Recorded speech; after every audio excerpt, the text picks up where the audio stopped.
Hello, listeners. What you're about to hear is the audio from one of our live broadcasts.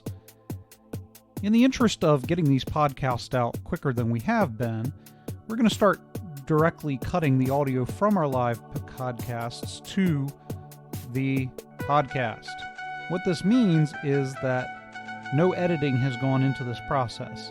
So if it sounds a little rough at times, then please bear with us. Maybe at some point in the future we'll have enough patrons to pay someone to do our editing. But for now, enjoy the show.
Okay, we are live tonight on the Mentionables, the top 5 mischaracterized apologetic arguments. You won't want to miss this one. All right, so tonight I'm still Caleb Johnston. With me, down here below, is the one and only Joel Furchess. And over here this direction, Clinton Wilcox. Masterfully done, Cal. Of course, as always. So tonight, we're going to be looking at mischaracterized apologetic arguments or bad arguments. Are they bad from the Christian side? Are they bad from the atheist side? Maybe a little bit of both. We'll see. We'll let you be the judge. So that's what we're going to be getting into tonight. If you have anything that you would like to add to this conversation, bad arguments you've heard or mischaracterizations, please drop it in the chat. We would love to have some listener interaction tonight. So this is your announcement bright and early that if you want to get in on this conversation, please let us know. Bad arguments you've heard or drop questions in as we go. We love interacting with people. But before we get to that, I think we're supposed to have something else tonight as well, an old segment that we've done once in a while, right? Mm-hmm. Yeah. Yeah, and it's very fitting that we are doing it tonight because DC Talk's Jesus Freak album is turning 25 tonight or today. Oh. So yeah, 25. The song Jesus Freak was the song that actually showed me that there's actual such things as Christian rock, and not just that there are Christian bands that are rock bands, but that actually make really good albums and music. Jesus Freak is still not just one of the greatest Christian rock albums of all time. It's one of the greatest grunge / alternative rock albums ever recorded. And so, oddly enough, I was actually out skateboarding with some friends, and one of them pulls out a boombox and blasts Jesus Freak. And I'm like, dude, what is this? Like, who is this? What band is this? And that started my love for all things Christian rock. So. I was remember that on the same album as Take Me to Your Leader? No, that's a different band. Yeah, I totally didn't know that when I asked the question. Okay, well, I'm just making sure. Yeah, I mean, and actually, the '90s were the heyday for the Newsboys. They've kind of lost a lot of what made them, Yeah. Didn't the DC Talk guy migrate over to Newsboys at some point? Sort of. He wasn't in DC Talk any longer, but yeah, their current lead singer was one of the singers for DC Talk. Both bands were better before that. Wait, what? Both bands were better before that. Before when he started singing for them, right? Yeah. Okay, no, because I was going to say Jesus Freak was at the heyday of DC Talk. Oh no, yeah, it was good. It was my introduction as well. Yeah, yeah. Kevin Mac Smith had a brief stint as the lead singer for Audio Adrenaline too. Did not know that. Yeah, but they wanted to go in a more worshipful direction, and that's not the direction Kevin Max wanted to go in. So he ended up leaving after their first tour and first album. Well, we're going to get into some worship tonight, so yeah. Sorry, I don't have a lot of people to talk music with, so I have to get it all out at our recordings here. So we appreciate your music trivia knowledge. Yeah, we're going to have to give you an entire segment for that. That would be cool because that was back in 1999 when I first heard that. So Jesus Freak came out in 1995. And so I was, 4 years late to the Jesus Freak party. But since then, I've pretty much gained an encyclopedic knowledge of Christian rock. So, but yeah, again, even when I post about music on Facebook, I rarely ever get anyone who comment. I'll get people who comment if I post on politics or abortion, but rarely anyone will post when I try to, spark up conversations about music. So, well, here's your opportunity. Right. Yeah, in case someone has been living under a rock for for a while. Has anything important been happening in politics lately? Nothing. No? Okay. All right. Yeah. I rely on Facebook for all of my news, politics wise, so I get a very fair and balanced perspective. Yeah. Yeah, they'll fact check your posts with their own hand-picked left-leaning fact checkers. All right. Well, with that, to drag us back on topic. Love song, worship song. Is it a love song? Is it a worship song? Who said you got to sing that jingle? It's a little guy I know who it was me. Oh, it was you? Oh, okay. I can sing. I'm a double threat. Yeah, there you go. Impressive. Yeah. Yeah, because I could tell the speaker was obviously you. I just wasn't sure if that was you singing or if you got someone else to yeah. Nope. I can act. Did you play the guitar too? Or? No. Oh, okay. Yeah, I use an app on my phone to pull all of these what do you call them? Duty-free audio clips for all of my sound effects and so forth. It's technically a ringtone app, and a phone alert app, but it's got enough sound effects on there that I pretty much am able to find anything for everything.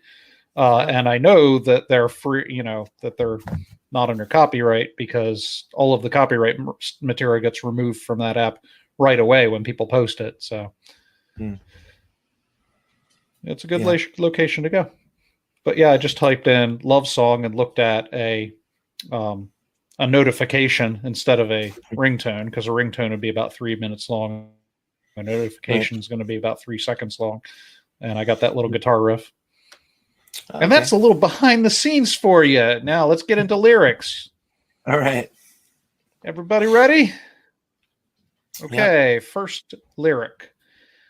Well, I was so scared and so in love then, and so lost in all of you that I had seen. But no one ever talked in the darkness. No voice ever added fuel to the fire. No light ever shone in the doorway, deep in the hollow of earthly desires. But if in some dream there was brightness, if in some memory some sort of sign, and flesh be revived in the shadows, and I will not forget you, nor will I ever let you go.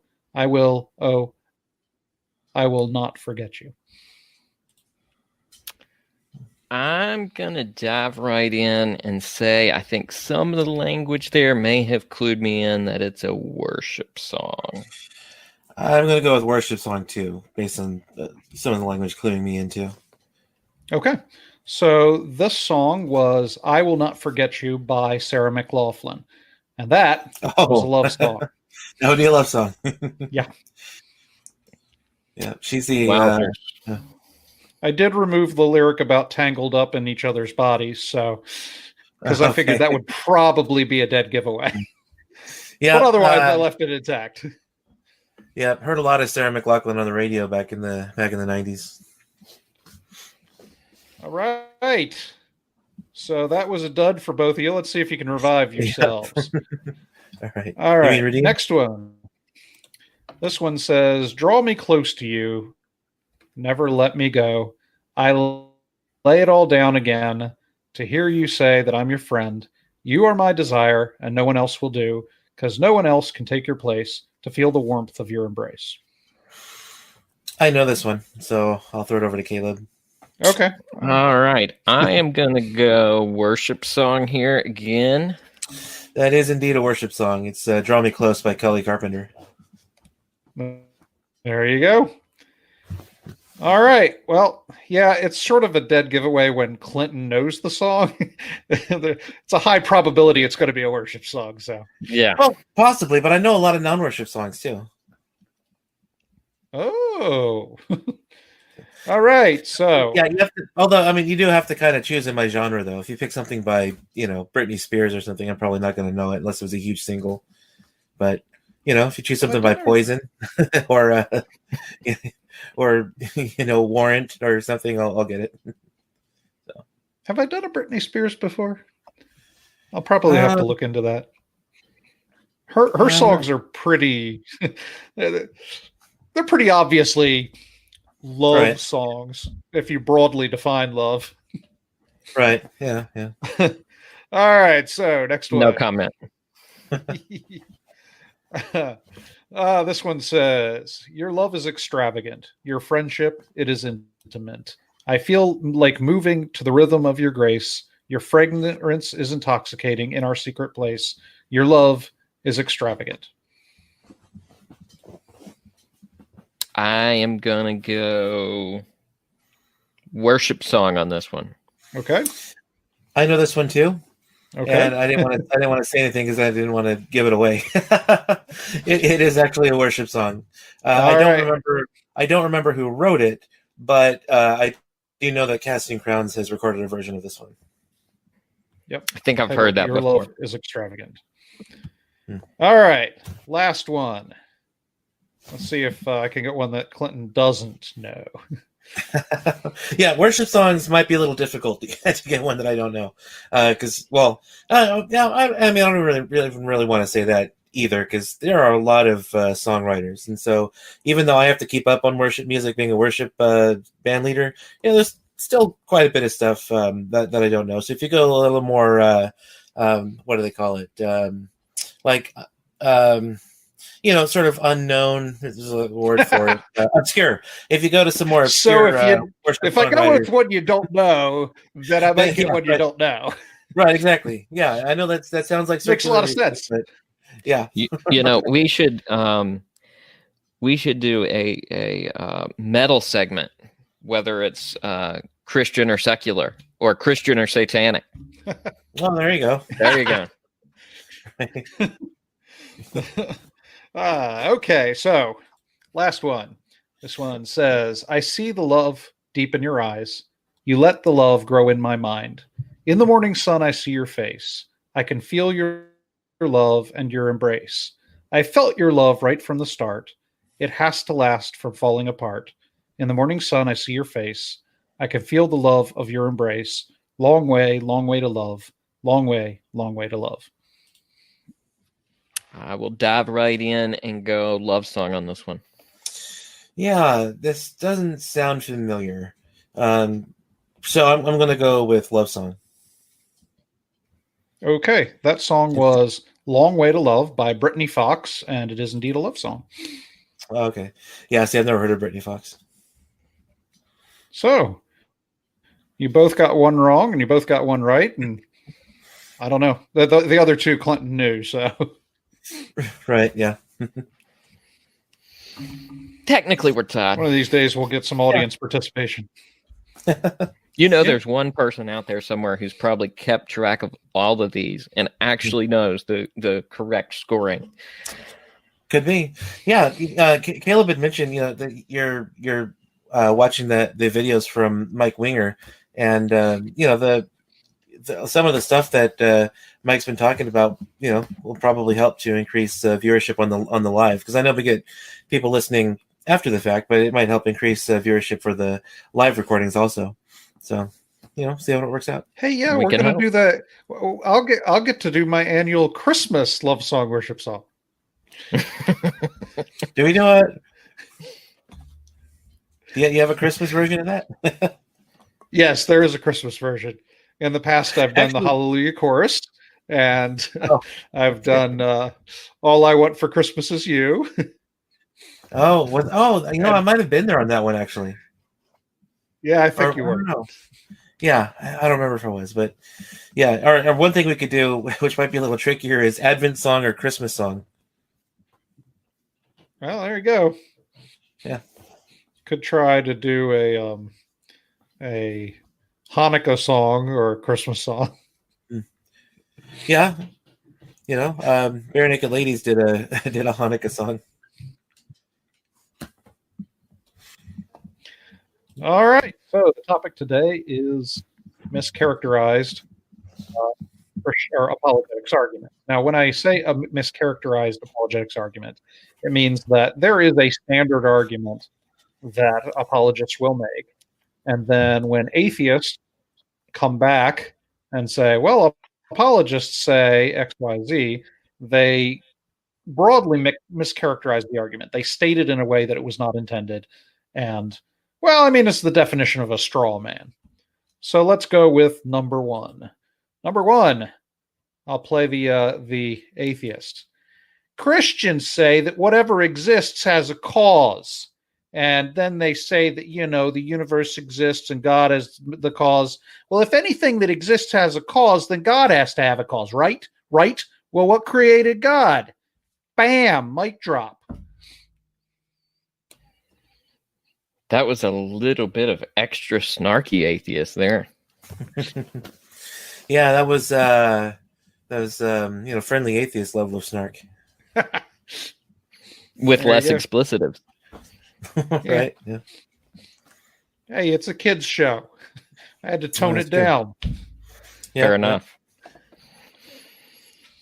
Sorry, All when right. I was acting, I was typecast as a mafia character, and that's Oh, the character that comes out every time I have to be snarky. okay. All right, Mafia Joel. I can, Yeah. I'm I gonna can make get you used an to offer that. you can't refuse.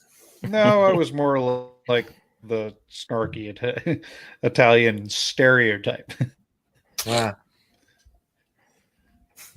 Speaking of stereotypes, this argument is always kind of stereotyped like this. I don't know how many times I've heard this, probably dozens. Even one of the videos we did not that long ago had the same kind of mischaracterization from people who should know better, and yet they still mischaracterized it like this. Of course, the argument this mischaracterization is based on is the Kalam cosmological argument. Yeah, I actually I walked in near the end of a talk that Blake Giento was giving. He had come out to do a talk for Ratio Christi when I was visiting in South Carolina, and let me turn that ringer off there. And he had just given a presentation on the Kalam, so I raised my hand because he asked if anyone had any questions, and I said, "Yeah, if God made everything, who made God?" And yeah. He turns So, out I mean, turns out he recognized me, so he knew that I was joking. So yeah. So the idea of who made God is one. It's a common question, but it's when they ask that question, it's typically based off of this premise that everything has a cause. Okay, if everything has a cause, and it's this idea of a first cause. There has to be something necessary. It's fairly obvious that. And this is typically the idea that the universe is eternal. Well, then the universe is the necessary foundation for causation. But the Kalam argument kind of points out that it's not really possible for physical matter and energy to exist eternally in the past because there's some sort of entropic principle that causes a change over time. And that change can't exist eternally into the past. And this is something that's been recognized to the point where some of the early proponents of the steady state, I guess, is the idea that the universe has existed forever, have theorized that, there's an injection of new energy into the universe over time that allows it to continue to last, even with the entropic principle. But more than that, it's just kind of logically impossible to have something exist eternally into the past, for reasons I won't get into now. So the actual argument is that everything that begins to exist has a cause.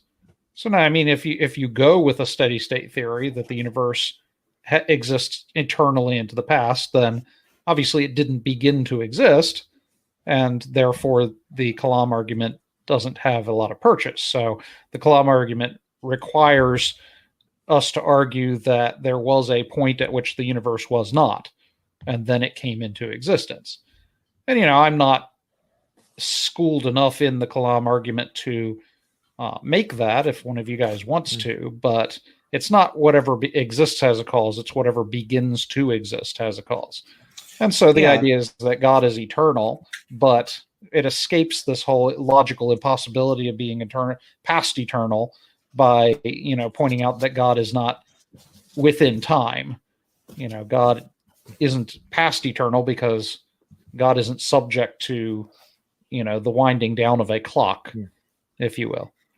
Yeah, I've done a fair bit of reading on the Kalam cosmological argument, and this question of if God made everything, who made God, is really just a misunderstanding of what the first premise says, because you'll never find any Christian thinker throughout history who has ever made the premise that all things require a cause, because obviously we believe that God did not require a cause. So no intelligent, thoughtful Christian would ever make that argument. And so no philosopher, scientist, or theologian has ever made that argument. You might find, some uneducated Christian on Twitter or something who might say that without thinking about it. But, no thoughtful Christian has ever made that argument. And so the first premise of the Kalam argument, as you said, is everything that begins to exist has a cause, not everything has a cause.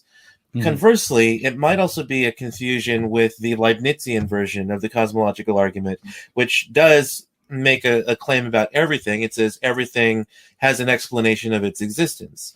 Either something else caused it to exist, or the necessity of its own nature, which would, of course, be God. So the Leibnizian version says that everything has an explanation of its existence, but the Kalam cosmological argument says everything that begins to exist has a cause.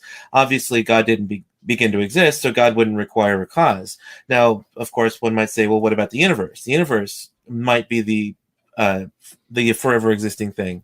And that's true. That's a fair point. But scientists have shown that the most likely explanation of the universe is that it had a beginning in time at the Big Bang. So that's what physicists have discovered, is that most likely the universe had a beginning in time.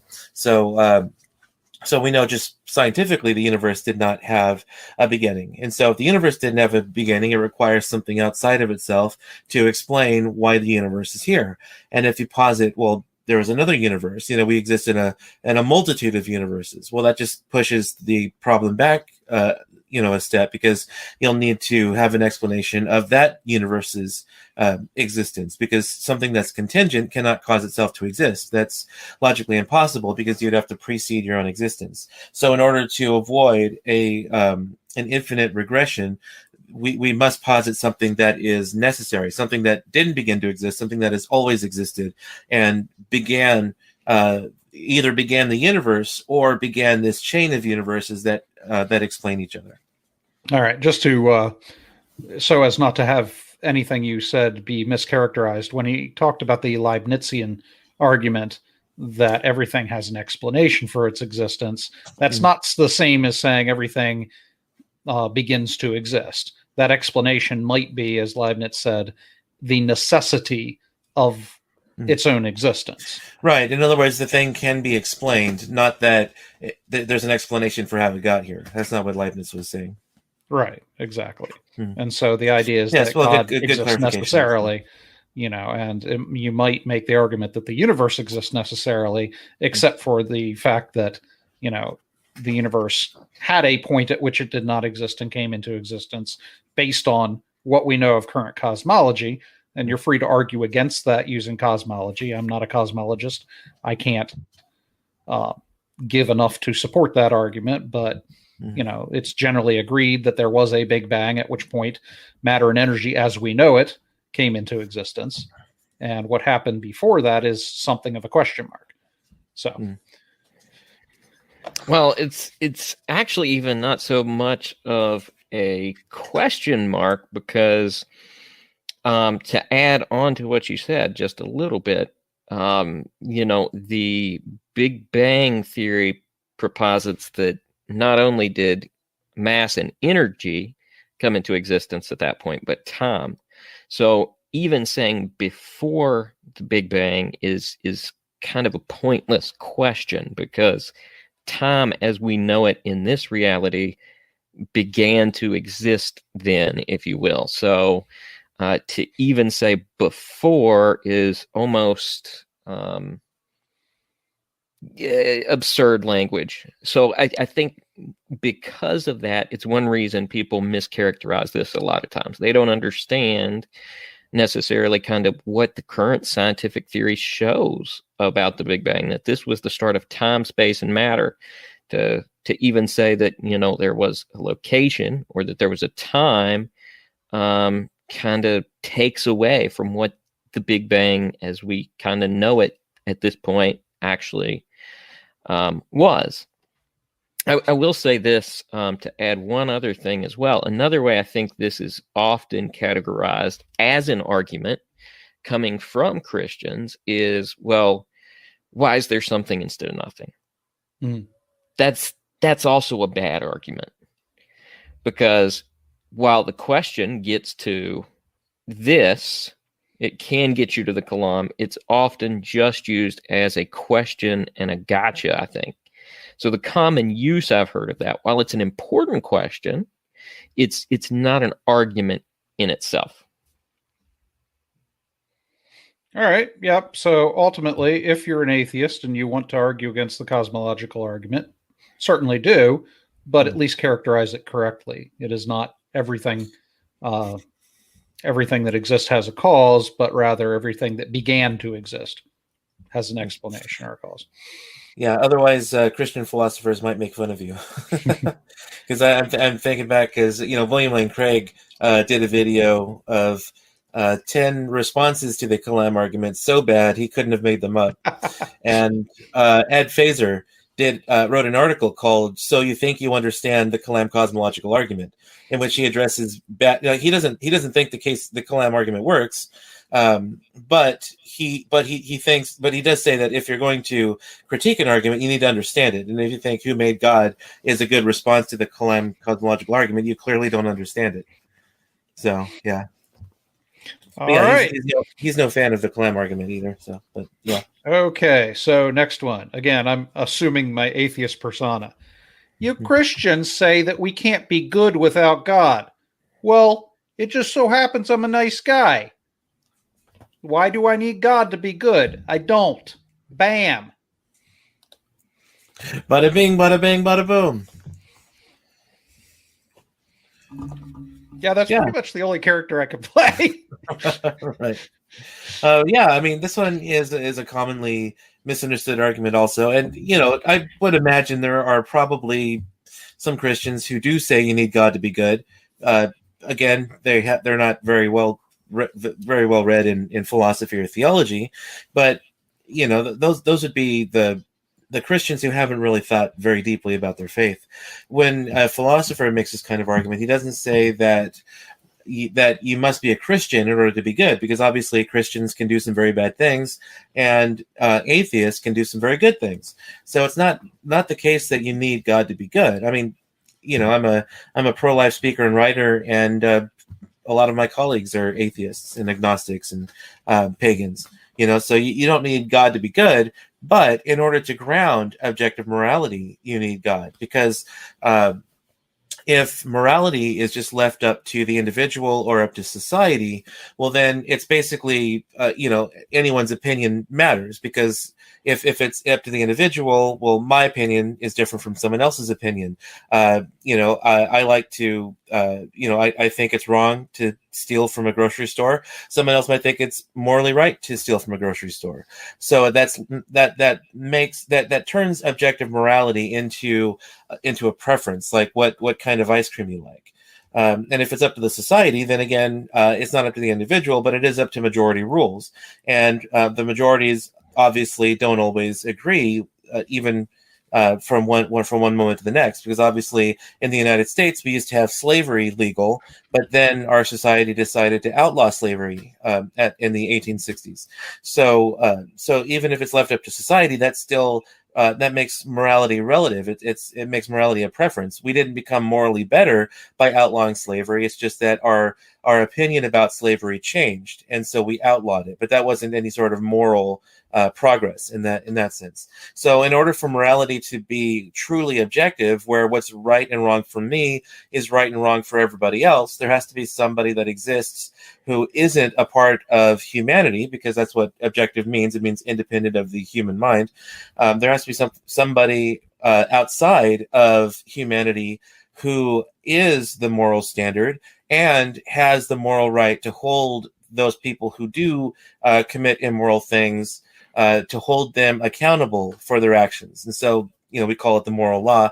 Well, in order for there to be a law, there has to be a lawgiver and those who are subject to the law. In this case, we have God, who is the moral lawgiver, and humanity, and intelligent aliens, if there happen to be any that exist, would be those who are subject to the moral law as well.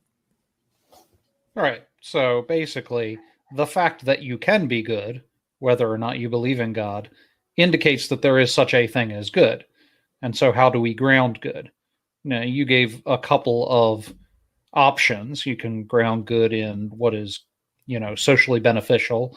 You could ground it in, in instincts we have based on evolution. And, you see this, for instance, primatologists will point out that you can see apes doing things that are generous or, that are beneficial for each other, kind of a golden rule type thing, manifest in the behavior of apes and so forth. And, all of that's fine, but it doesn't mean that there isn't a grounding for good that exists outside of the apes. In fact, if we see that nature itself conforms to some kind of moral standard, that's just further indication that there is a moral standard.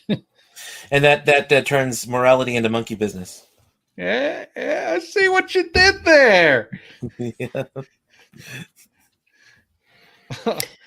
Yeah, I had this same thing come up in pretty much the exact form we've talked about here in an old conversation with an atheist friend. And, after explaining it, he mischaracterized it as, "You're saying I can't be good. I'm not a good person."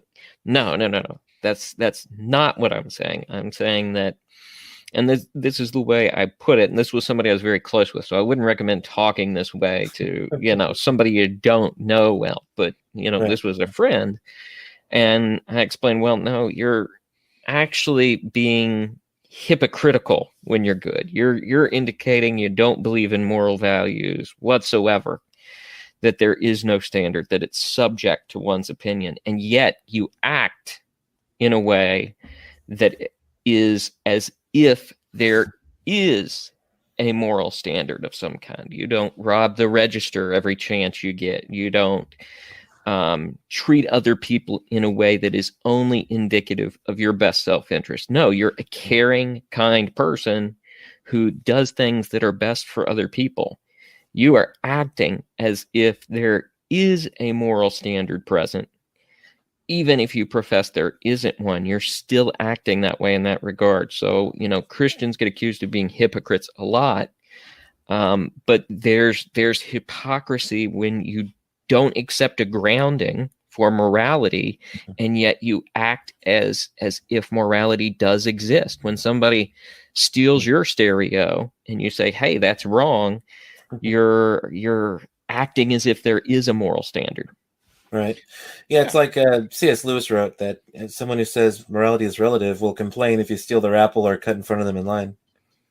Yeah. So, I mean, and the idea is not necessarily that there aren't other ways of discovering moral truths or even grounding moral truths, and sometimes different societies hold to be moral things that we wouldn't necessarily. Right, Clinton? Isn't there something in society that, some people think are moral, but you don't? Yeah, I would say there are a few things that would fall under that classification. All right. So honestly, the strength of this particular argument is that if somebody does something we consider to be immoral, and we feel some sort of deep offense has occurred, it's that feeling of offense. It's the fact of the matter that there is some deeper principle that has been violated by their immoral behavior that really calls for something above societal standards to ground that. Otherwise they just stepped out of some kind of artificial boundary that had been put up, and it may be irritating that boundary was stepped outside of, but that boundary is artificial. It's a fence that was strung at some point in history by somebody, but it didn't exist naturally there. It's something that was put up. And so when I feel deeply offended, that offense is about as artificial as that boundary. But on the other hand, there might actually be some legitimacy to my feeling of violation there. And if there is legitimacy to that feeling, there must be some standard that is sort of universal. And moral standards being things that apply to things like our personal rights as a human being. I have the right to live. Therefore, somebody murdering me is violating a right that I have as a human being. That has to come from an intelligent mind. Those kinds of concepts, like the right to property, the right to life, the inviolability of marriage, for instance, by adultery. These kinds of things are personal. And if they are personal, these kinds of standards would have to come from a person. And so this is the argument. Now, you can take it or leave it. As an atheist, you're perfectly willing, you're perfectly in your rights to argue against it, but at least characterize the argument correctly. We are saying that, yes, you can be good, whether or not you believe in God. But your believing in God does not take away this idea that there is a universal standard by which we derive moral truths, even if we discover those moral truths through something other than religion. Yeah, I sometimes explain it like this, that you can find a hammer on the ground and be able to hammer a nail with it without being able to account for where that hammer came from. It's the same thing with morality. Atheism can't ground objective morality, but an atheist can certainly recognize right from wrong and do the right thing and avoid wrong things. They can do that without the ability to account for where morality comes from. All right, I'll go you one further. I can hammer a nail with a rock that I found in the ground, at which point I've repurposed this rock into a tool. For the period of time that I, a human being, am holding that rock and using it towards some purpose, then that rock is a tool for all intents and purposes, and not just an object. However, the fact that I am trying to accomplish something with that rock, the fact that I, a human being, have valued this rock and placed an identity upon it that it didn't have while it was just lying in the field before I picked it up, it's that sense of purpose. It's that idea that now that a person, a higher power with intelligence, has taken an object and then given it a purpose. So it's not the object itself, it's the purpose infused upon the object by an intelligence above the object.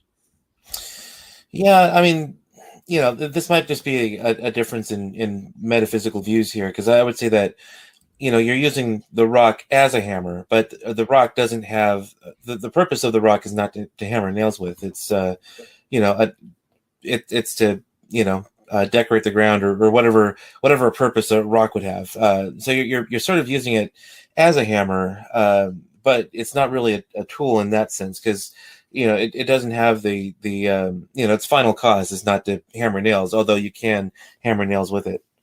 But that might just be a metaphysical disagreement there. No, well, I disagree, because I think that it is intelligence that gives things purpose.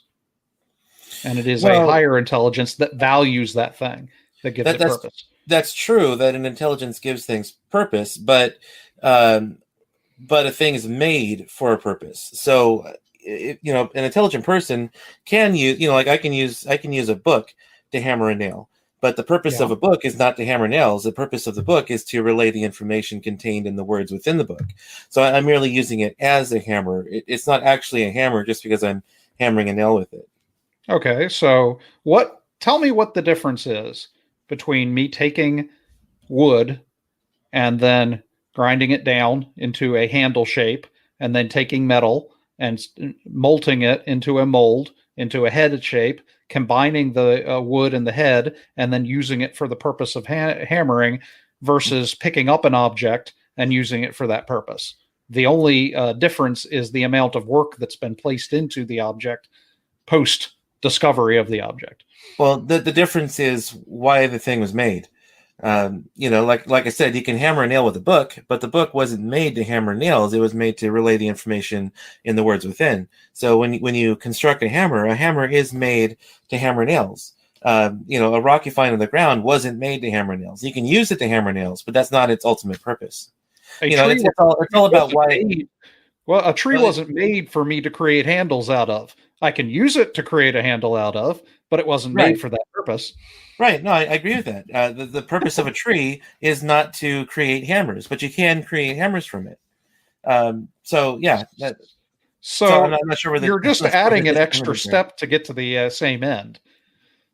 Well, yeah, that's what I was saying. It might just be like a difference in metaphysical views there. I don't know if it's necessarily if it affects the outcome of the of your idea at all. It was just probably then. I may have been misunderstanding what your analogy was saying also. Because I talked about that we can use tools without being able to account for where it came from, like finding a hammer on the ground. You can hammer a nail with it without knowing who made it, who put it on the ground, that kind of thing. And then you started talking about how we can use rocks as tools. And I'm not sure. I may be misunderstanding what your ultimate point there was in going further with the analogy. Your analogy is more of a argument from design type thing, which is a different kind of argument, I would say, than an argument from morality. So my example of the hammer or of the rock is that the thing that gives purpose and morality to your line is pro-life, right? And intrinsic upon this is that this infant, this fetus in the womb, has human value that is imbued upon it by something outside of it. It has some kind of value or purpose, and the only thing that gives something value or purpose is a mind that exists outside of it. So you could, if I were an atheist, I could say, well, the only thing that gives value to that fetus is the mother, and if she doesn't value it, it doesn't have value. But your argument would be that there is something higher than the mother that gives humans worth and value. We were created in God's image, right? And so I'm saying that I can infuse value upon that rock because of the end towards which I am using that rock. Okay, so so the hammer is designed, but the hammer is being designed is completely irrelevant to the argument. It doesn't. I would the whole design aspect is really academic. It doesn't have any sort of relevance to the argument. I'm just saying you can use something without being able to account for where it came from. I could have used, you can, if it's some alien culture who finds a hammer on the ground, they might think, this might make a good pickaxe, and they go and try to do some mining with that hammer, when really a pickaxe would be better for it, because a pickaxe is made for that purpose. The alien who wouldn't know what a hammer is could still use it for the purpose of pickaxing, because it has that sharp edge there. The claw. So whether or not, or the claw, okay, yeah. So whether or not they're using it for its actual designed or intended purpose isn't really relevant to my explanation about morality. It's just that you can find it there and use it for whatever purpose without having to actually account for where it came from. All right. Well, at any rate. And that's all I was saying. All right. Fair enough. Well, that was a fun detour. No, again, my point is that, it is a mind that infuses value upon a thing. Oh, and yeah. it is a mind that directs a thing toward a purpose. Yeah. And so let me touch on that too, because that was something I wanted to comment on also, is that, I don't know. Were you speaking as Mr. Atheist, or were you speaking as Joel Furchess when you were going further with that analogy? I was speaking as Joel Furchess because, again... Okay. So because it kind of sounds like then you hold to divine command theory? I don't know enough about divine command theory, but let me give you a different illustration. Okay. Well, let me just say what I was going to say about that, and then if you have a different illustration that goes differently, we can do that too. Sure. Because I was going to say that morality is objective. It's not just that God bestows value on something, therefore it has value. There are different kinds of value. So when we talk about human beings, humans value trees, but we don't value acorns like we value a full-blown oak. The adult oak provides shade. We can cut it down to make paper or make furniture or make tools like hammers. So we value trees insofar as they provide some utilitarian use for us. That's because their value doesn't come from within themselves. It comes from outside itself. It has an instrumental value. Human beings are intrinsically valuable. And yeah, I would say it's because we're made in God's image. But we're intrinsically valuable, which means that if a fetus is a human being, we ought to respect its inherent value, just like you would respect an adult. Someone who doesn't respect an adult is still obligated to treat them in certain ways because they have an intrinsic value. And so we can't just treat human beings any way we want to based on how we value them. If you hate somebody, that doesn't justify you going out and murdering them, because we still have to respect the fact that they have intrinsic value, even if we don't value them instrumentally. And so that's how I kind of respond to that particular case there. All right. Well, let me try this illustration. If I go out in public with my child and my child misbehaves in public, I have a moral duty to correct my child, both for their instructions, so, in the future they can behave better in public, and because I have an obligation towards the society around me to make sure that the behavior of my child, which at this point is an extension of myself morally, because they don't yet have the knowledge, the moral knowledge and instinct to behave themselves properly in public. So I would be remiss in my moral duties if I did not correct my child, both for the child's sake and for the sake of the society around me. All right. If, on the other hand, I go out and I see another person's child misbehaving, it would be a moral violation for me to come over and correct that child, because I do not have that kind of relationship with the child, and therefore I don't have the privilege of being able to direct that child or correct that child. It would be immoral of me to do so.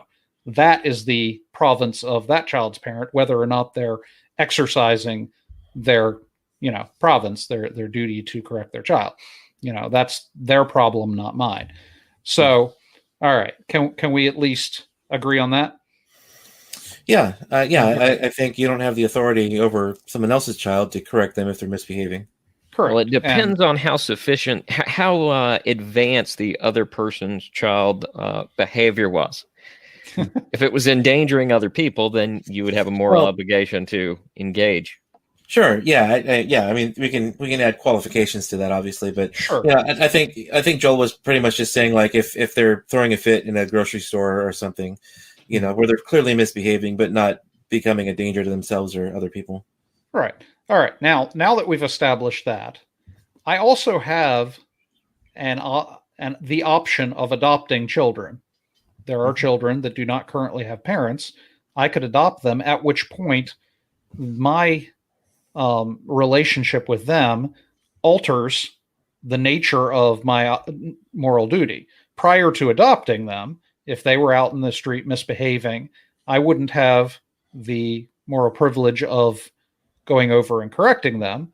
After adopting, I now have the relationship with them of a parent to a child. And it is that sense of relationship that instills upon me a different moral relationship to this person that I didn't have before. And I'm saying all of this to say this. It is God's relationship to humanity that imbues upon humanity certain moral values and a relationship. And therefore, I'm saying again, it is a person. It is the person of God that controls the reality and nature of morality. Morality would not have been what it is without a person that has a relationship with humanity. Yeah, I'm not completely sold on that because because God, morality isn't even necessarily up to God's opinion. Like, God could not just declare rape to be moral and then it would be moral. Christian philosophers usually ground morality in God's character, so that while, yes, what God commands is binding on Christians, God commands us to pray. He commands us to read our Bible, to teach our faith to our kids, those kinds of things. So those commands by God are binding on us, but God would never command someone to rape someone else or to murder someone else. And probably shouldn't use the example of murder, because that's more nuanced discussion that needs to have, because God has commanded others to kill.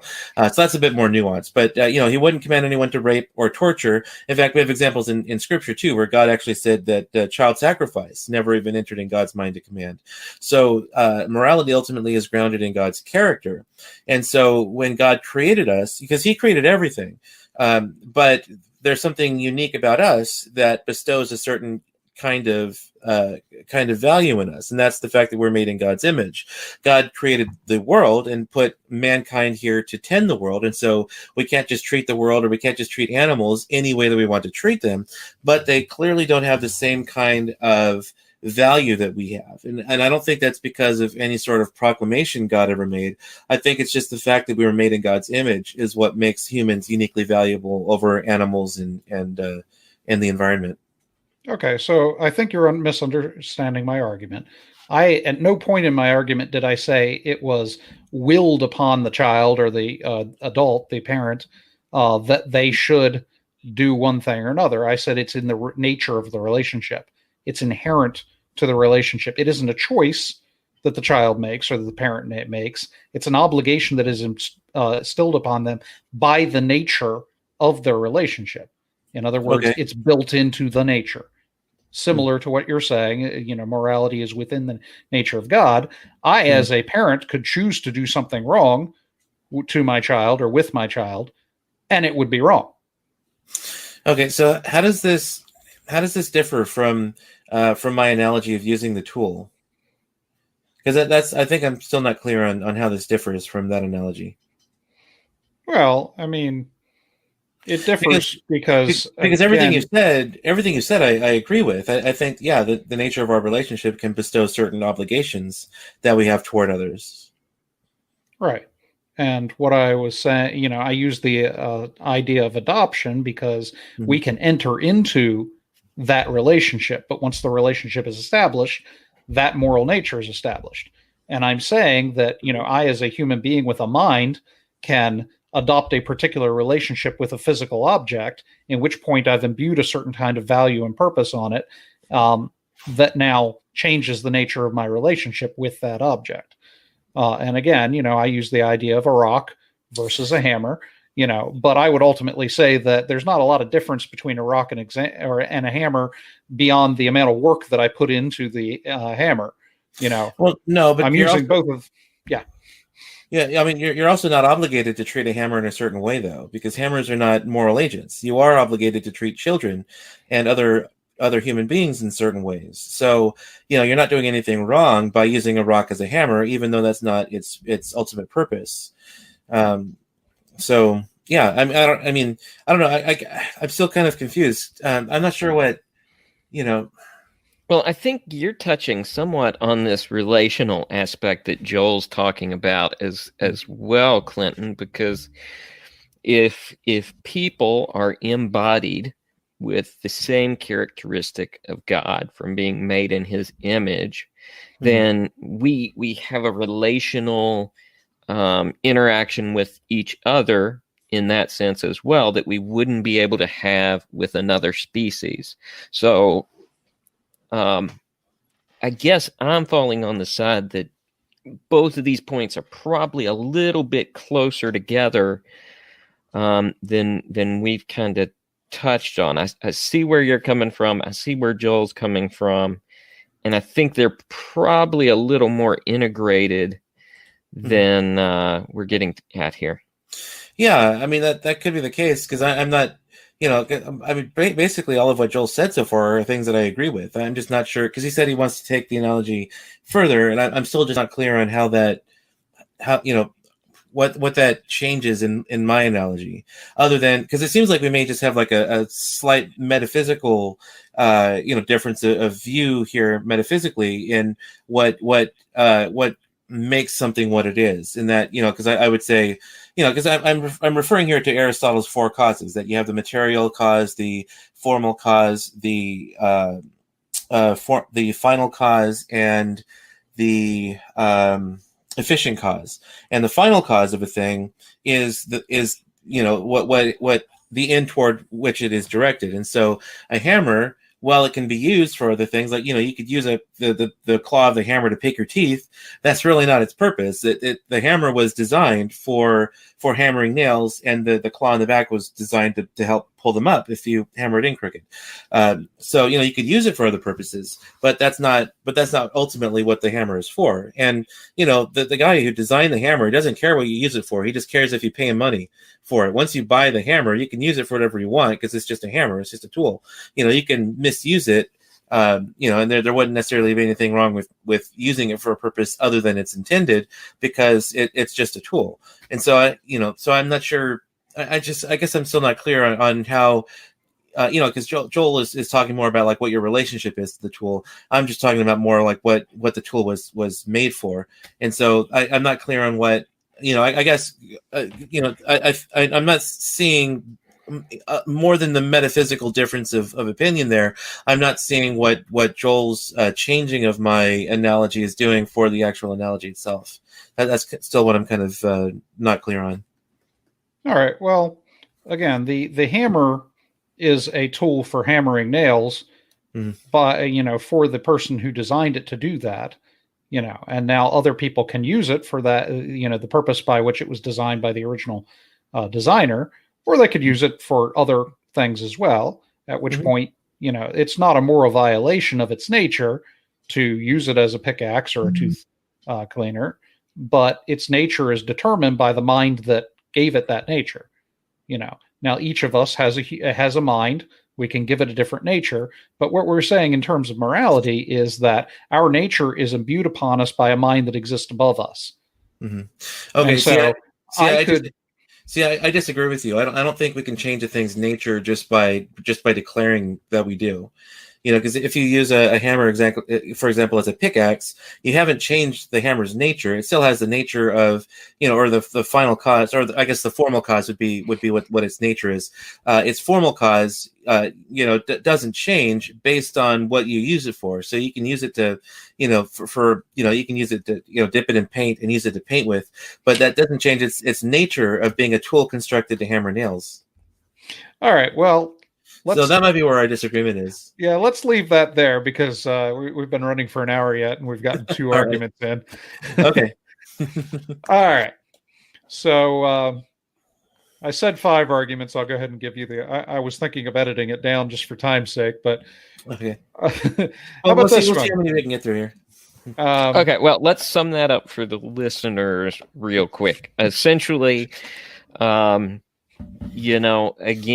as with the first argument, to say that, well, I'm not a good person is a complete mischaracterization of looking at morality as needing a grounding in God. It's not an accusation against a person, as both Joel and Clinton have dived into here. It has a grounding in God, regardless of which metaphysical position you take. The grounding still requires a grounder, if you will. All right, number 3. Okay, the next of them. You Christians say that we got so many manuscripts of the Bible, and that means the story in the Bible was true. But what about all the mistakes that, having a lot of manuscripts doesn't make the story true. They were just written by after the fact. They've got a lot of legends in them. Having lots of copies of a false story just is no longer doesn't make it a true story. But all right. I'll dive in and I was going to wait for you because I did the last one first. So I was going to let you jump in here, Caleb.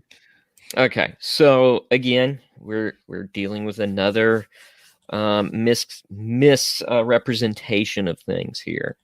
So the argument, and yes, I'll say this: I've heard people who have used the amount of manuscripts as a argument for validity of the Bible.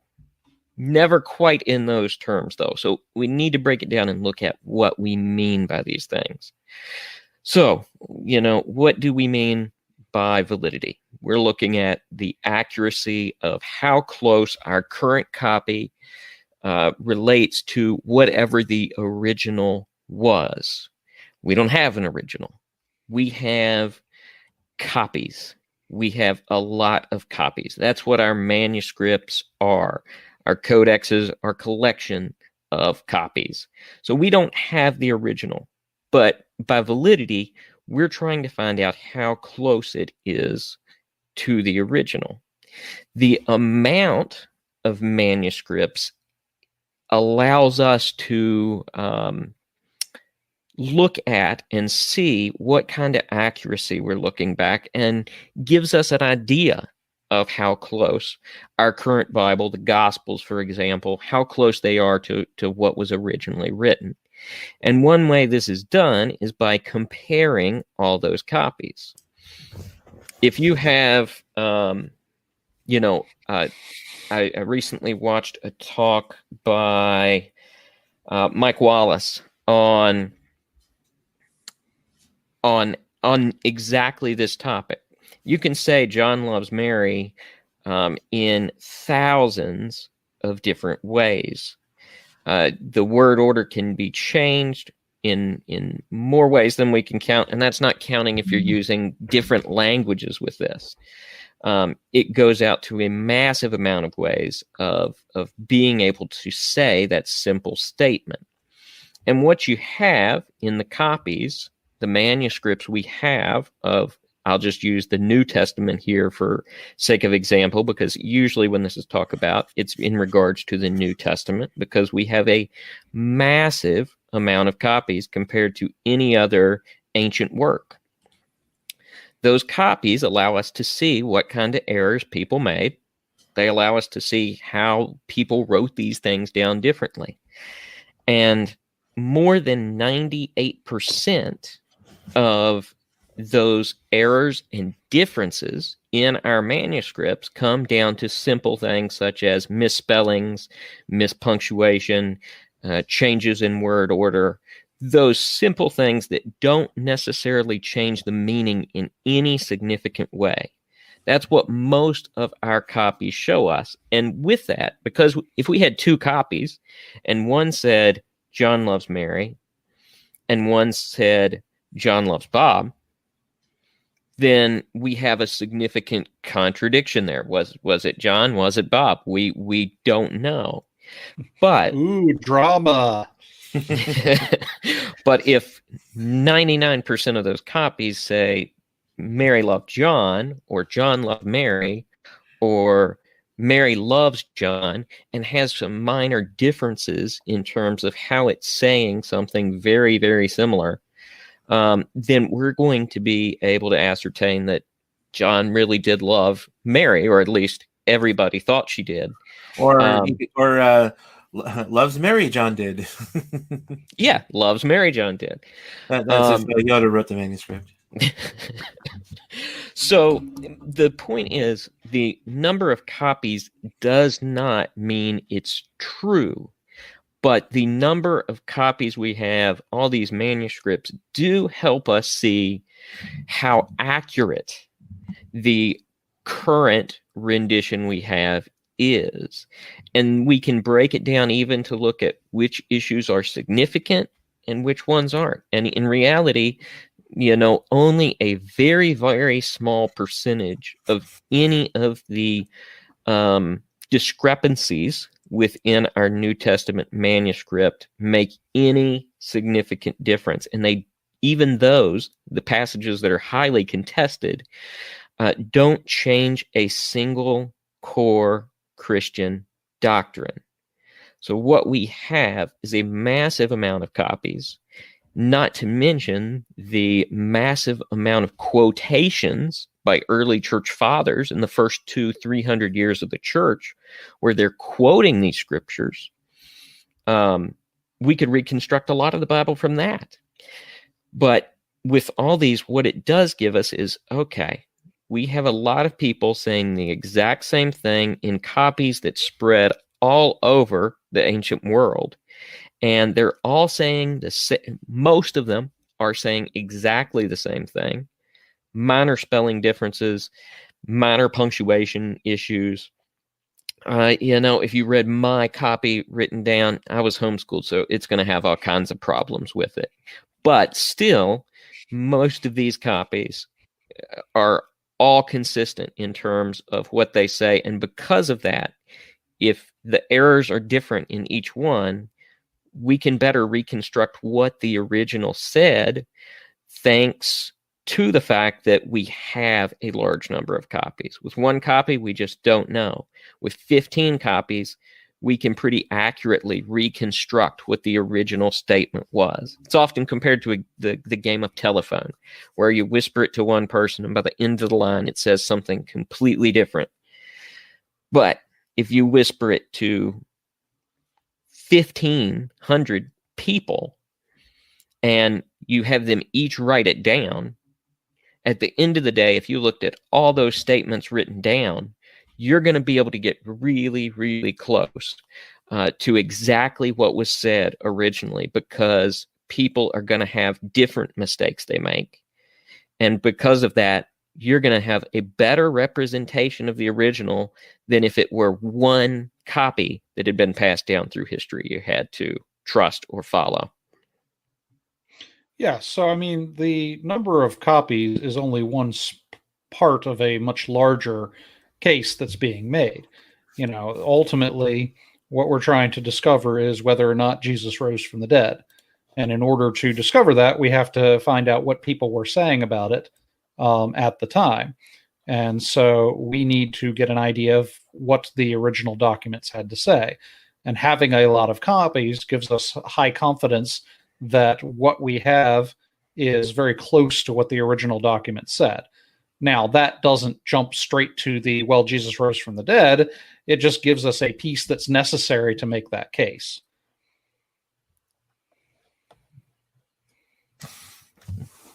Yeah, I have nothing really to add. I thought Caleb's explanation was really good. That it's the manuscript evidence just has to do with how reliable we can take the originals to be, because obviously we don't have the originals any longer.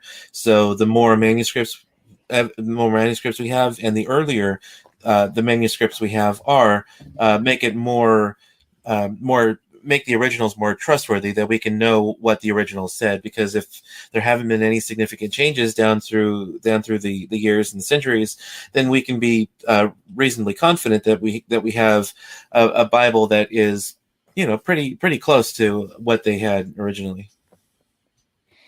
All right, let's jump into the next one. All right, See, so the no next... tangents. That only take about 8 minutes. Yeah, right? It was a little less philosophical. That's true. That's true.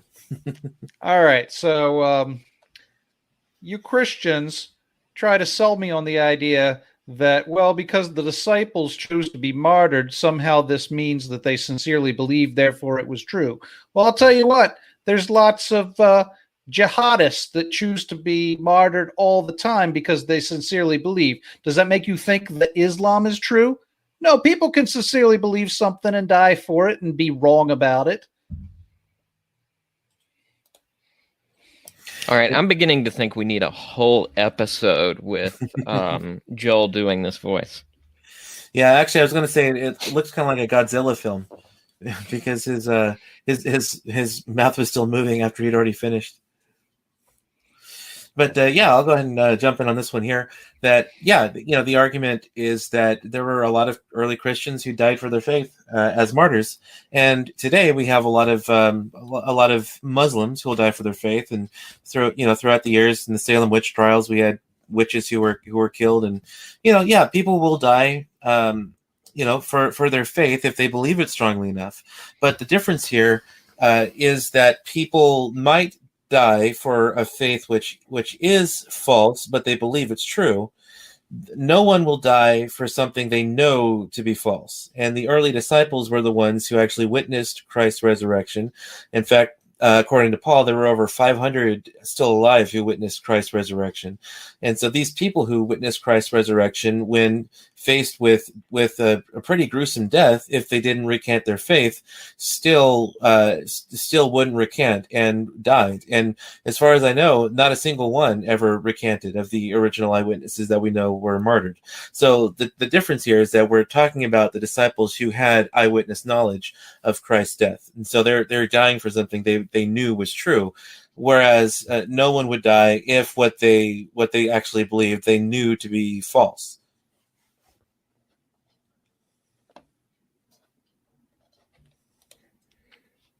Yeah, I think that's good coverage of this issue because, like you said, and we do have early solid evidence that a number of people were martyred, and in looking at these, Sean McDowell, of course, has done the biggest kind of most academic work on this subject, but Peter, Paul, and both Jameses, including James, the brother of Jesus, who had very much doubted his brother while he was ministering to people. All of these men, we have a strong probability that they died for what they believed. And as Clinton mentioned, anyone can die for a lie. That's something people do all the time, but people don't die for something that people don't die for something if they I've completely ran off the rails. Let me rephrase that.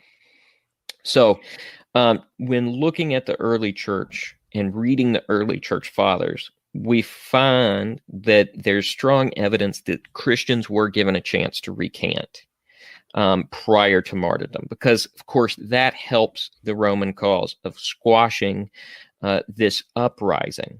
So we see that people were given chances to recant. And what happened with these early witnesses who knew whether or not Jesus really resurrected or not, because they all claim to have seen him post-resurrection. With this, if they had been lying about it and were given a chance to recant, which they most likely had that opportunity in some way, shape, or form, we see that with Paul's numerous trials. Even in the book of Acts, we see that He was given plenty of opportunity to change his story, but these people didn't, even to the point of death. And they're in that place where they can know whether or not they're lying about it. The only other valid, and I think it's hard to even use the word valid when you compare it historically beside the theory of the resurrection, but the most, I guess, secondary plausible thing, and it's not even in the same ballpark, would be that it was some kind of conspiracy with the apostles to create this new religion and gain something from it. They had nothing to gain except their own deaths. People will try and gain stuff all the time: money, sex, power. You see that with cults. But these guys had nothing to gain by this except their own death. They didn't live long enough to see what the church became as it is today. And even, at the time of their death, it was nothing even close to what it was a few centuries later. So, I think that added what I wanted to. Right. So ultimately, you could say that a person might die for something they believe to be true, but they're highly unlikely to die for something they know to be false. Right, unless they had a reason to do so. For example, the first example that comes to mind is Jim Jones and the Jonestown Massacre.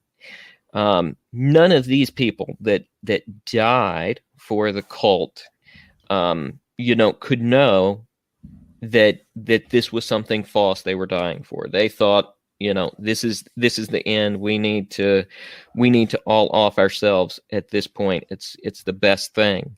But the heads of the cult, particularly Jim Jones, is the only one who really had the full story as to the lies he gave. And he didn't even drink the Kool-Aid. He died of a gunshot wound that was possibly self-inflicted, but he had gained money, sex, power through doing this, and eventually ran out of options as to what his exit strategy was for this. He had already left the country to try and escape, and with the U.S. government bearing down on them, he didn't have many options, so he took everybody out with him. Ooh, Caleb used a cult as an illustration. I'm so surprised. Yeah. Yeah, so in that case, that wouldn't have been him dying for what he believed, for what he knew was a lie. That was dying so that he wasn't held accountable for his actions. Mm-hmm. So, yeah. So Jim Jones did his whole thing the same year that I was born. So every time I get one of those birthday things, emailed to me or a card, and it says, "In the year you were born," and lists all the significant events, every single time the Jonestown Massacre is on that. I was like, great, wonderful fact to have about the year I was born. Yeah, real positive reminder. Yeah, don't you just love being reminded every year? Yep. Yeah, mine's always the Challenger tragedy, so... Yeah, for me, apparently Trevor McNevin, lead singer for Thousand Foot Crutch, was born on my birthday, and very much less exciting, the guy who invented the concept of gerrymandering was born on my birthday too. Awesome. So, yeah. All right, last one. You Christians say that the Bible's true because the Bible says it's true. Circular reasoning much?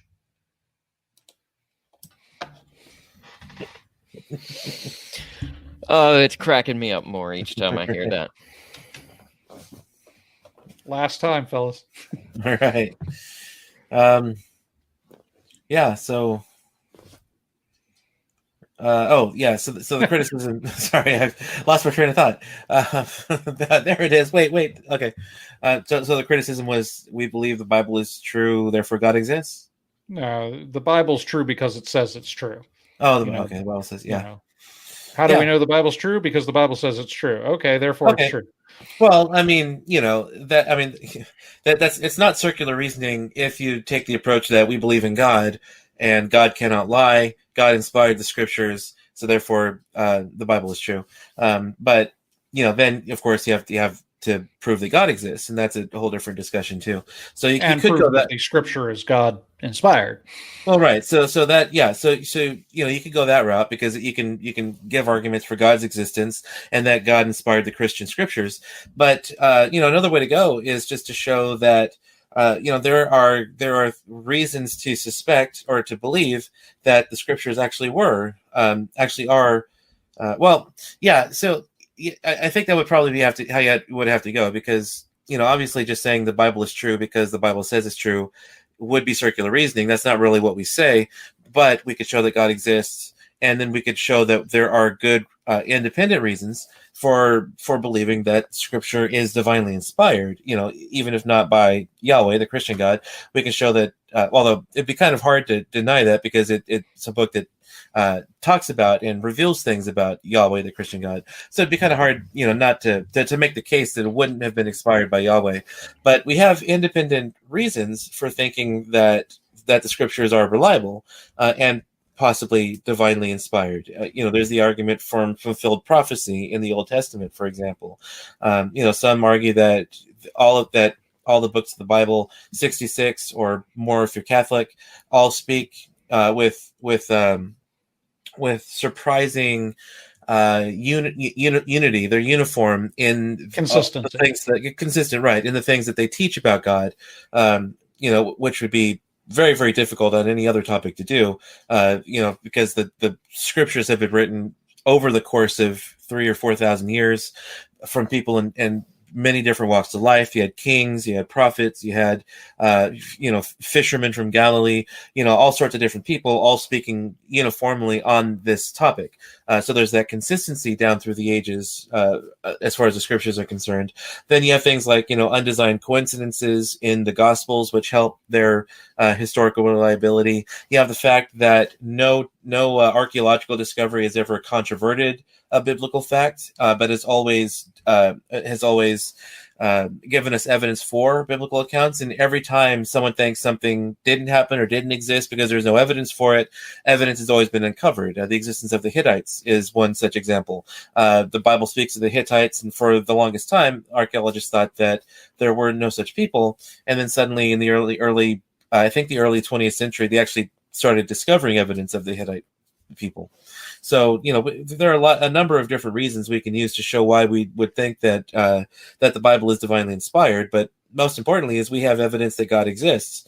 And if God exists, well, then that raises the question of which, out of all these books that we have, which is the one that God would have revealed to humanity. And, it's not the Book of Mormon, it's not the Quran, but we have very good evidence that the Hebrew and Greek scriptures were the ones that are inspired by God. Yeah, so just real quick, I have heard that argument pretty much in that form come from Christians I've known, and use that particularly among the presuppositionalist crowd. I hear a butt coming on. Yeah. Well, I mean, I'll just reiterate here that I'm not a presuppositionalist, so. That's something you have to say. Is that your I affirm the virgin birth? Yours is I'm not a presuppositionalist. Actually, that might be, but Caleb was saying that he heard it from presuppositionalists, and it's possible that's where I picked it up. I think, but I don't think it was. I think that was definitely something I heard in a more popular level book, like it was like Sean McDowell or Frank Turek or something. I think is where I picked that particular one up. So if you don't like that argument, then we just go with the undesigned coincidences and the argument from prophecy and whatever else arguments you can throw in here, Caleb. Yeah, I'm more of a kind of throw everything in and see what comes out kind of person. So, yeah. If God exists, then miracles are possible. If miracles are possible, then we have to take seriously historical claims of miracles, and with that, then it means the resurrection is unquestionably the best explanation for the doubts, for the events surrounding the writing of the New Testament. Undoubtedly. the resurrection would be the best explanation. The only reason people write it off as an explanation is because they don't believe miracles are possible. So they assume that we have to find a naturalistic explanation. But if miracles are possible, then the resurrection is certainly possible. And Jesus himself not only affirmed many of the people around him that were destined to write the New Testament, but he also affirmed the law and the prophets. So Jesus himself affirmed the reliability of the Old Testament. So basically, if God exists, then it's certainly possible, as Clinton kind of got to, it's certainly possible that the Bible is true. And I think it's a fair way to assess it and look at it to see if those claims are supported by reality.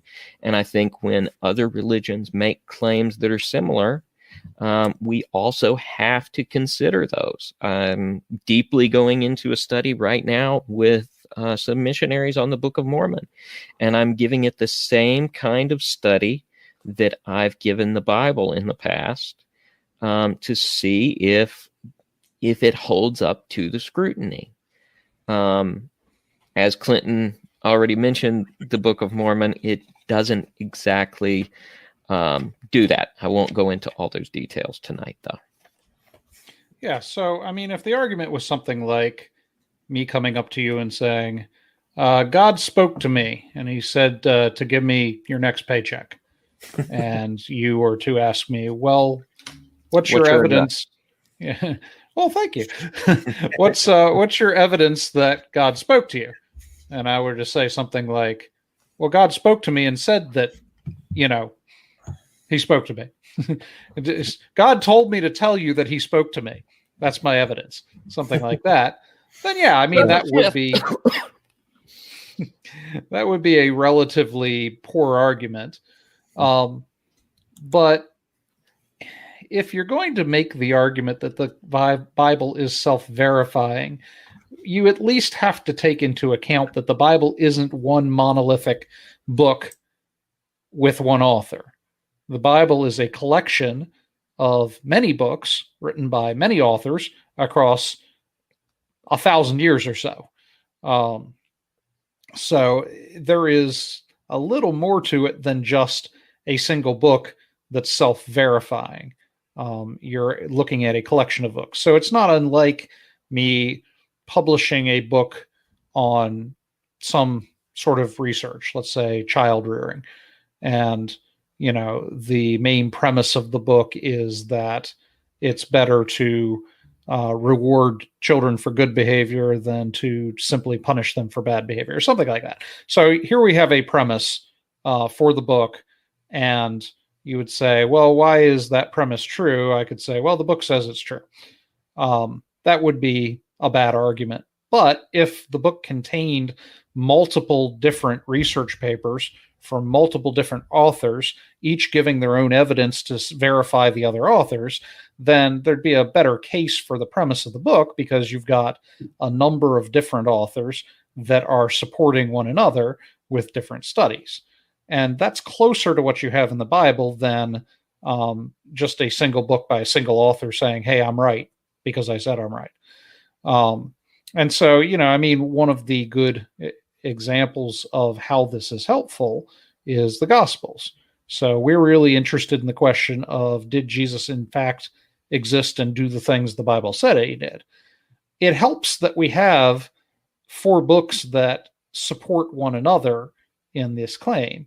And, being the probably the most important claim the Bible makes, it's helpful to be able to do comparison between the two, see where they verify one another, as you mentioned, the unexpected consistencies. I don't know, undesigned coincidences. There you go. Between the Gospels, that helps to prop up the eyewitness nature of these accounts and so forth. So, you can use the Bible in a self-verifying way if you consider it multiple different books written by multiple different people that can be referenced against one another and used to support each other. Now, that's the evidentialist approach. The approach that I hear more consistently, or more along these lines, is something like, how do we know the Bible's true? Well, Jesus affirmed the Old Testament, or affirmed the Bible, and Jesus rose from the dead. So there's a lot of authority in the things that he affirmed. So we can kind of affirm the remainder of the Bible based on the fact that Jesus, rose from the dead and verified his authority, and he himself affirmed the rest of the Bible. That's a fairly convincing argument if you're sold on that fact as a Christian. To other Christians, that's a good argument. I wouldn't say it's a great apologetics argument if you're talking to somebody outside the church, because obviously you would have to first, prove that Jesus rose from the dead, and you would use the Bible as a means of doing that in the ways that we have discussed here, by using evidence from the Bible. And it's helpful that we have multiple testimonies through the Bible that we can interconnect and compare to one another in a scholarly method that allows us to make that argument. Yeah, I would agree. And, if somebody doesn't believe that God exists or that miracles are possible, then even that kind of argument's going to very much fall flat unless they're a major history buff and willing to look into the evidence of the New Testament. Just to throw another recommendation on top of there, a very short book that covers this is Peter Williams' Why Can We Trust the Gospels? It goes into some statistical name analysis of the names used within the canonical Gospels compared to other books that claim to be a gospel. It's fascinating stuff for someone who's interested in that kind of thing. That and undesigned coincidences, as you both already mentioned. So those are 5 mischaracterized apologetics arguments. And it was fun discussing them with you, especially you, Clinton, and something to do with a hammer. I don't know. Yeah. I think we really nailed it with that discussion. I see what you did there. You. Yeah. Sorry to hammer it in like that. But... it's going to be difficult to claw my way out of that. Right. Oh, boy. But I can handle it. Yep, there you go. Yep. All right. Well, I'm going to give everybody their chance, as usual, to let people know where to find more content, what they need to go subscribe and click notifications to. You're already here on this, watching this. So first, go ahead and do that. And then right after you're done with that, head over and find Clinton at... Oh, is it my turn to go? Yeah. Okay, cool. Yeah, I mean, you can find me on Facebook or Twitter. I've also started an account on MeWe and Parler, which are alternatives to Facebook and Twitter. I'm still on Facebook and Twitter. I'm not leaving those social media sites either. But I do pro-life work, and so I like to promote to as many people as possible that I think could benefit from it. So I've also formed or started an account on MeWe and Parler as well. But I'm also on YouTube. You can find my podcast. Well, you can find my podcast on iTunes or blogtalkradio.com/prolifethinking. But I also have a YouTube account for Pro-Life Thinking, which you can go and subscribe to. And there we do video broadcasts where we then extract the audio and put it on the audio only podcast. But if you want a podcast that trains you how to make the pro-life, how to defend the pro-life position effectively and persuasively, then this is definitely the podcast for you. And you'll want to keep up with our audio-only podcast, because there are podcasts that we do that aren't on YouTube. For example, we did an interview with Hendrik van der Breggen, who wrote a book responding to pro-choice arguments, but he didn't really have the technology to do a video broadcast. So we ended up just doing an audio-only podcast, and that's going to be published to our podcast in a couple of weeks. But you also want to keep up with our YouTube page, because while we do cross-post between YouTube and iTunes, I'm also going to start doing content that's unique to the YouTube page as well, where I'm actually going to do shorter videos, 10 or 15 minutes, or perhaps possibly even shorter, where I do even more in-depth training, talking about pro-life arguments and what the criticisms are to it, how to respond to those, what the pro-choice arguments are, how to address those arguments, how to construct a logical argument, things like that. So there'll be content unique to both the audio-only podcast and the YouTube broadcast. So if you want to have a good training to defend the pro-life position effectively and persuasively, you'll definitely want to keep up with both of those. Excellent. And right after you're done subscribing to those, then head over and find Joel at... Well, you can find me at joelfurchess.com. And I would recommend following one of my research feeds on @sideswitching on our Twitter feed, or go to Facebook and look at Switching Sides, which is I keep a page and also a group by that name where I post my research and things that are related to conversion and deconversion. I recently appeared on a show called Unbelievable, where I discussed my research with somebody else who's doing research on atheist conversion. It was a fun discussion. I enjoyed that. I'd like to speak, however, to our podcast. Oh, go ahead, Clinton. I was just going to say, you're hitting the big time getting invited on Unbelievable. Yeah, that's a privilege I've shared with Nick Peters. And we're going to eventually try to get every single mentionable on Unbelievable at some point. Yeah, that'd be great. Except that, in my line of work, as long as there are people like Scott Klusendorf, Josh Brahm, Ryan Anderson, people like that, they're going to be the ones getting the invitations. So, yeah. Yeah, there is a much more qualified deconversion researcher from Biola University, whose name I am forgetting this moment. But yeah, he's been in the game far longer than I have, and I've read his research and papers, and they're pretty good.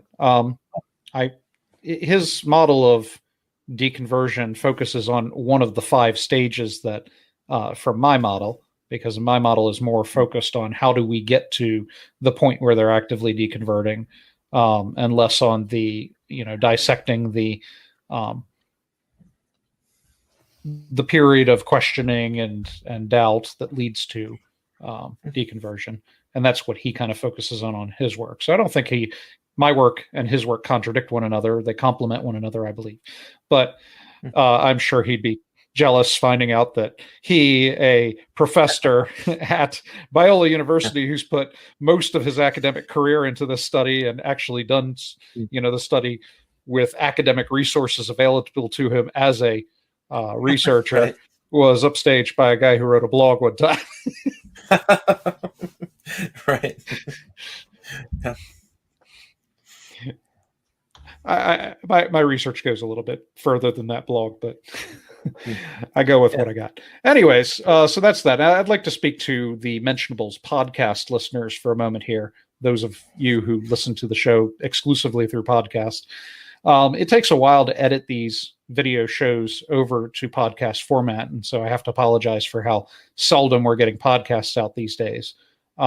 If you want to keep up with the material that we're putting out, I highly recommend that you subscribe to our YouTube channel. We do live streaming of these shows on our YouTube channel, so if you subscribe and you hit the notification bell, you'll be notified when we go live, and that's usually going to be on a Saturday or Sunday night, sometimes Friday nights, basically on the weekend at night around 9:30 Eastern Standard Time.